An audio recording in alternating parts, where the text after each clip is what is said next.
السلام عليكم ورحمة الله وبركاته. دمان أصحابتي عصب كوا أول اللي تشوجي دبانتي نسود دوادا ومركلة مقال عصب مقال كانوا حاجة هذل دونا مانتي عبتان إن بأن عادي هين أن أقول لقلي الماجر السنة إلا 5 سنة عبتان كان المها حسوس تودا وحكر لقايا مد آد وصريسو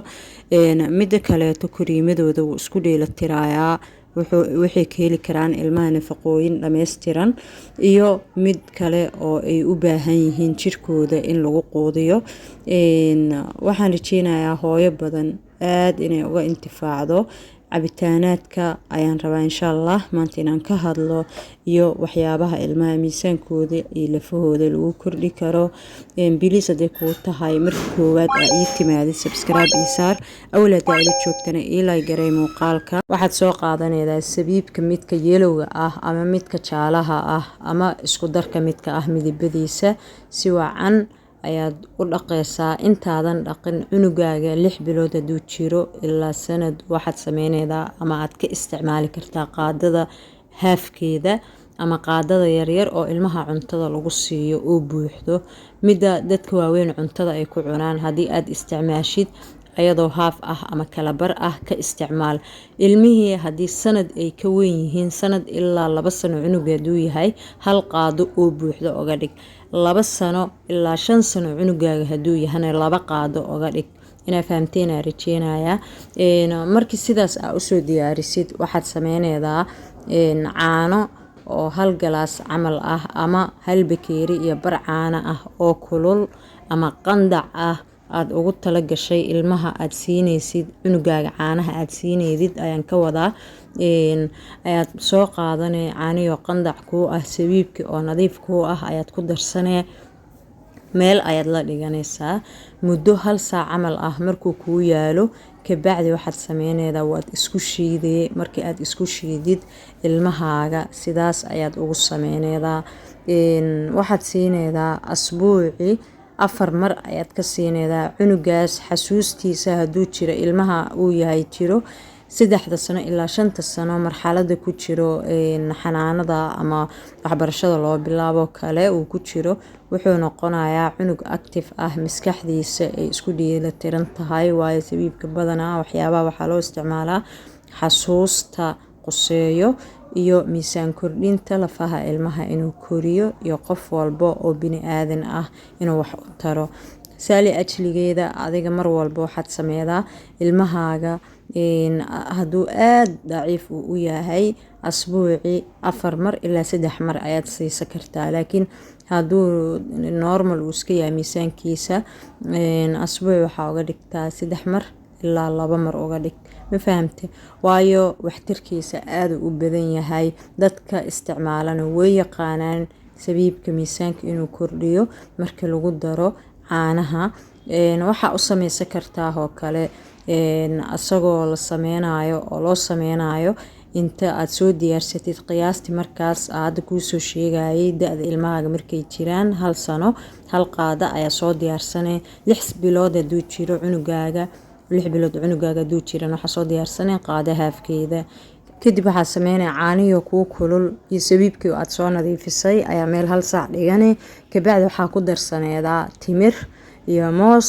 ama waxa ku darsanaydaa avocado jeex ah iyo moos kadib cunugaaga ayaad siinaydaa asbuuci 4 mar haduu aad miisaankiisa u yar yahay laakiin aad haduu miisaankiisa normal u yahay waxaad sameynaydaa asbuuci 2 mar ayaad siinaydaa maadaama uu leeyahay waxyaabahan markii la isku dardaro dufan badan oo waxay leeyihiin ilmaha aad u kabaayo waxaan rajeynayaa hooyo kasto in ay ka faa'iido fiidiyogan ilmaheeda cabitaan ay uga dhigato sabiibka qaabkan aan ku sheegay hadii aad u sameedid hubaal waxa ah oo natiijo wacan aad ka helaysid aan ogahay in cunugaaga isbedel dhab ah oo ku imaanayo ilmaha hadee shubmayaan calooshooda aad ay u jilicsan tahay marmar waxa jiro ilmaha ay ku kacaan gooryaan sidaadaba hooyada tahay daawada gooryaanka oo iska normalka ah garaamkeedan uu yar yahay waa la iska soo iibsadaa guriga la iska dhigtaa cunuga markaa ku aragtid shuban waa la siiyaa wax weyn hadeesan ahayn wax weyn haduu yahay oo shuban saada uu yahay dhakhtar la kaasho laakiin daawooyinka gooryaanka iyo kuwa fitamiinaadka guryaha inay ka baxaan ma wacno, waayo waa waxyaabo ilmaha ay u baahan yihiin, noolaha dhan ay ku nool yihiin. waayo dhakhtarkaaga xitaa waa kala tashan kartaa oo waa weydiisan kartaa adigoo dhahayo waxaan u baahanahay daawada gooryaanka guriga ma dhiga kara, waayo cunugu haddii caloosha intee xanuunto isla markii dhakhtar ma lala haadi karo, qofka waxyaabo badan ay ku xiriiro. saali ajligeeda waa in daawooyinka fudfudud oo loogu talagalay gooryaanka oo kale oo ilmaha ku caawinayo guriga ay ku yaalaan intaada waxba siinin ayaa alisaydi iyo habeenkii intuusan waxba cunin la siiyaa. muddo hal maalina ayaa natiijada ku dareemay markii daawadaas aa siida cunugaaga, laakiin haddii cunuga aa ku fiirsatid shuban markuu fuuq baxo kabacdi xal aa raadisid wax quman ama wax haboon ma ahan. ilmaha guriga haddii aa ku heysid oo shubankiisa cunuga saa'id biyo ah uusa ahayn, la tacaal kaniini gooryaanka ama sharoobada da-du ku jiray ku xirantaa. haddii ilmaha yaryar yihiin sharoobo waaye, ilmo rorona dee kaniini gooryaan oo waxaa jiro loogu talagalay oo aad kuu caawinayo. sharoobooyinkaas guriga iska soo dhiga si cunugaaga gooryaan markaa ku aragtid, waayo gooryaan hadduu qabo cunto ma kaa cunayo. waxaa laga yaabaa xitaa dhareer badan inuu yeesho, asaga dhan cunuga wajac badan ay ka muuqato, waayo jirkiisa ma kabsan, waxyaabo badan oo daciif ah ayaa soo wajahayo. sidiisana ilmaha markii ay meel yar ay xanuunto waxaa moodaa jirkoo dhanba inay la danqanayso. marka waxaa sameeyaa cunugaaga shubankiisa hadduu isku xigxigo dhakhtar geey, uusa joogsameynin ama shuban biyo uu yahay, wax yar kadibba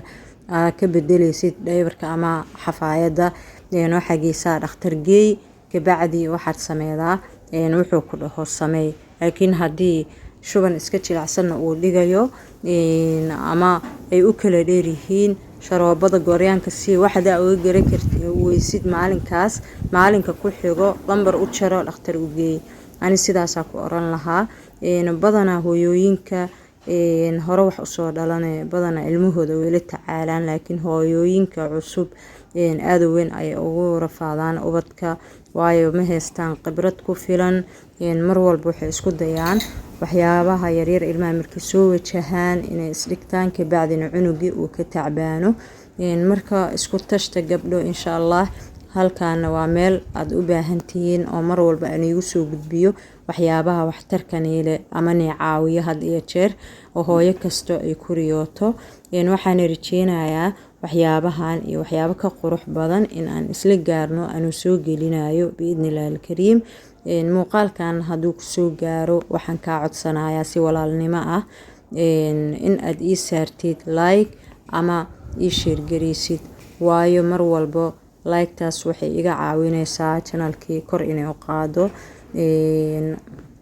like-ta ayaantan xoogaa waa uu hooseeyaa, waa la daawana waa la iska tagaa, marka badanaa waa la halmaamaa. waxaan iga codsanayaa marka hadiiba intaan aa ila soo gaartay walaal, waxaad ii saartaa like iyana share garay muuqaalkan. hadduu kugu cusub yahane subscribe dhaho si mar walba aad ila socotid oo waxyaabahan quruxda badan wax kasii tayo badan aad ula socotid insha allah. waana uga mahad celinayaa dhammaan walaalaha ka qayb qaata mar walbo in meeshan aa ku kulannay kor ay u qaadaan, ilay gareeyaan, isbood gareeyaan, mar walba jecel in ay la socdaan, jecel waxyaabaha aan soo dhigo in ay wax ka faa'iidaan haba yaraatee wax yar xitaa allah ka dhiga haddii aad ka faa'iididna wax badan oo wanaag. marka gabdhahayga quruxda badan horta muuqaalkeena wuu noo soo dhamaaday, inta kalena dhiirigelin iyo waxyaabo kaleeta iska ahaayeen. wassalaamu calaykum.